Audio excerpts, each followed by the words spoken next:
Penataan tata ruang wilayah di Bali harus diperjelas peruntukan zona wilayahnya. Hal itu dilakukan agar tidak menimbulkan kesemrawutan dan kumuh wilayah Bali ke depannya.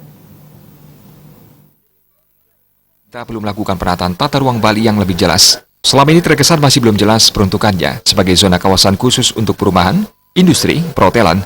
Jika tidak diatur secara jelas, akan membuat kawasan khususnya di daerah perkotaan menjadi kumuh serta tumbuhnya pemukiman liar. Tidak menutup kemungkinan kawasan perumahan didirikan hotel secara terselubung. Jika kondisi tata ruang Bali tetap dibiarkan seperti sekarang, tanpa ada peruntukan zona yang jelas, ke depan wilayah kabupaten kota di Pulau Bali dikhawatirkan bisa seperti daerah ibu kota Jakarta yang semeraut dan kumuh. Contohnya begini, ada zona.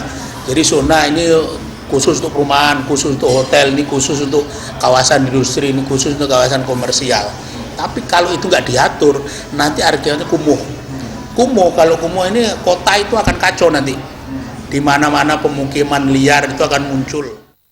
Eko Budi Cahyono menambahkan kejelasan peruntukan zona wilayah tata ruang harus segera dilakukan pemerintah. Jika tidak, ruang-ruang atau wilayah Pulau Bali yang indah dikhawatirkan akan hilang sebagai akibat dari tidak jelasnya peruntukan dalam tata ruang wilayah Bali. Suparyana